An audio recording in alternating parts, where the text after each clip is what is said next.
26 years old, Yale MBA, CEO worth $3.8 billion, scruffing floors. For 3 months, she endured the cruelty of a woman who treated her like furniture. Until that woman invited her to a gala as a joke. She had no idea she just invited a billionaire. Zuri Bennett scrubbed the marble floor of the Kang Mansion's grand foyer on her hands and knees, her reflection distorted in the gleaming stone. 26 years old, Yale MBA, CEO of Bennett Global Industries worth $3.8 billion. Playing Maid. You missed a spot, Isabella Kang said, stepping over her without breaking stride. The Mafia boss's wife was on her phone, laughing. Actually, you know what? I'm throwing a charity gala Saturday. You should come. Zuri looked up. Isabella's smile was poison wrapped in silk. Wear something nice. It'll be hilarious watching you try to blend in with actual people. Her friends erupted in laughter from the doorway. Designer handbags, fresh manicures, cruel entertainment. Zuri returned to scrubbing, saying nothing, but in her head she was already choosing which dress to wear. The Valentino? No. The custom Versace she'd commissioned last year in Milan? Perfect. Let's see who's laughing when she walks in wearing more money than Isabella's entire jewelry collection. 3 months earlier, Zuri had walked into the Kang Mansion wearing a cheap polyester uniform she'd bought at a discount store. Her natural hair tucked under a plain headscarf, makeup-free, carrying a bucket of cleaning supplies. The employment agency receptionist had been confused. Miss Bennett, are you sure? This is a housekeeping position. Entry level, minimum wage. I'm sure. What the agency didn't know, what no one knew, was that Zuri Bennett, youngest self-made billionaire in the country, had spent 6 months planning this. Bennett Global Industries had been approached by Taemin Kang's legitimate business front, Kang Luxury Hotels, for a potential partnership. The contract was worth $200 million. But Zuri's investigative team had flagged something. Rumors of money laundering, connections to organized crime, suspicious financial transfers.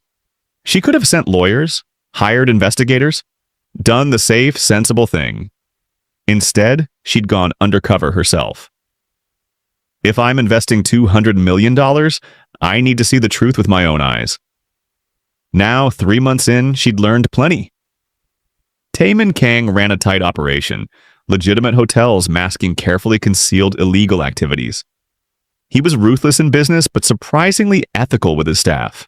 Paid well, never cruel. His wife, however, was a different story. Isabella Kang treated the household staff like furniture, barely acknowledged their existence except to criticize. Zuri had endured it silently, taking notes, gathering information, playing her role perfectly.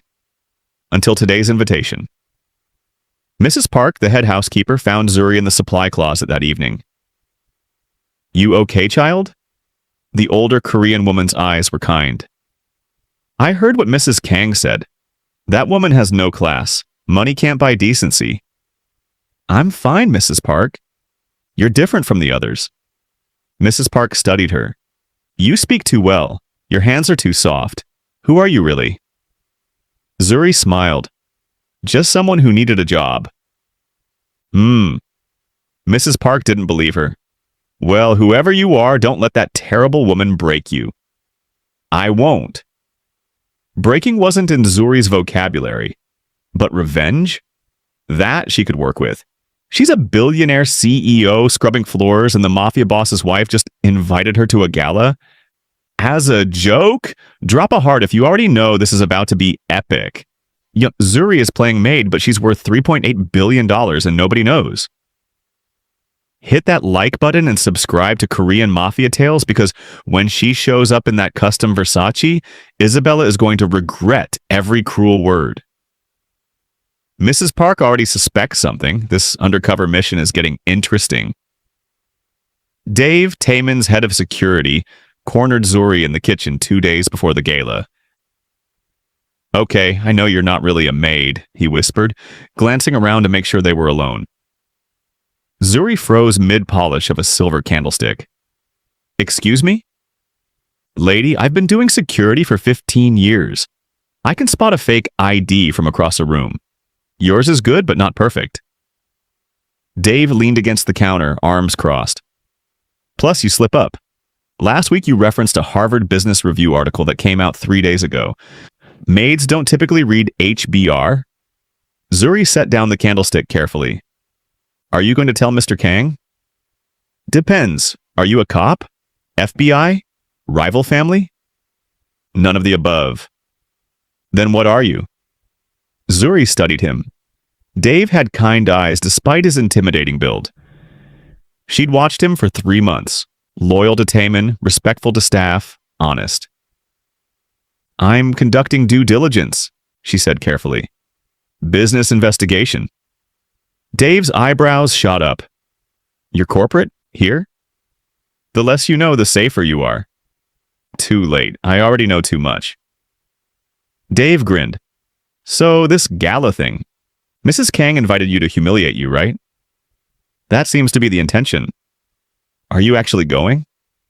Absolutely. Dave's grin widened. Oh man, I gotta see this. What are you planning? Just showing up as myself. Which is? Zuri smiled.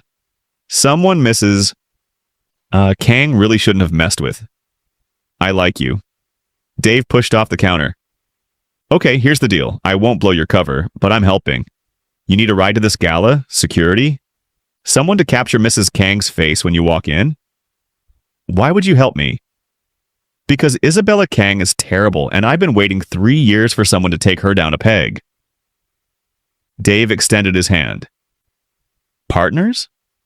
Zuri shook it. Partners. Mrs. Park appeared in the doorway. What are you two plotting? Dave jumped. Nothing. Terrible liar, Mrs. Park said, walking in with fresh linens. You're helping the mystery girl humiliate Mrs. Kang at the gala, aren't you? How did you? I'm old, not deaf. The whole staff knows about the invitation. We're all rooting for you, dear. Mrs. Park patted Zuri's shoulder. Whatever you're planning, I'll make it good. The day before the gala, Zuri made a phone call from her small staff bedroom. Marcus, it's me. Marcus Chen, her actual head of security at Bennett Global, answered immediately. Boss, you okay? It's been 3 months. I'm fine. I need you to arrange something. Anything. Tomorrow night, I need the Versace, the custom one from Milan, and the Cartier diamonds, the full set. Silence. Then, you're blowing your cover. Strategically. Does this have anything to do with the charity gala at the Riverside Hotel that Mrs. Kang is hosting? You've been monitoring. Of course I've been monitoring. You're undercover in a Mafia boss's house. I've had a team on standby for 3 months. Marcus paused.